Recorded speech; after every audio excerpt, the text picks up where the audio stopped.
Tous ceux qui ont de la rhinite commettent ces erreurs à l'intérieur de la maison sans s'en rendre compte, mon ami. Et tant que cela ne s'arrête pas, aucun antihistaminique au monde ne résoudra le problème. Vous vous réveillez en éternuant.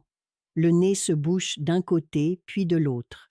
Les yeux démangent, la gorge gratte, la tête pèse. Vous prenez le médicament, cela s'améliore pendant quelques heures et le lendemain vous vous réveillez exactement pareil. Semaine après semaine, année après année, vivant dans un cycle qui ne finit jamais. La première erreur est de dormir avec la chambre complètement fermée toute la nuit. Vous fermez tout en pensant vous protéger du froid et du vent. Mais ce que vous faites, c'est vous enfermer avec les acariens, la poussière, les particules du matelas, les champignons microscopiques qui adorent les environnements fermés, chauds et humides. Vous respirez tout cela pendant 8 heures d'affilée et le matin le nez explose parce que vous avez passé toute la nuit à inhaler ce qui aurait dû être dehors. Deuxième erreur, utilisez des rideaux épais dans la chambre. Le rideau est le plus grand réservoir de poussière dans une maison.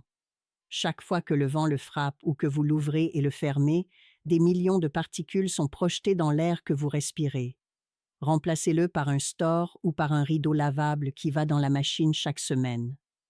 Troisième erreur, couvrir le matelas et ne jamais nettoyer ce qui se trouve sous le drap. Le matelas est l'endroit où les acariens vivent, se reproduisent et meurent. Et ce sont les acariens morts, pas les vivants, qui provoquent l'allergie. Aspirez le matelas tous les 15 jours et mettez-le au soleil pendant au moins 2 heures. Le soleil tue ce que l'aspirateur n'atteint pas. Changez ces 3 choses et observez comment le corps se réveille différemment en une semaine.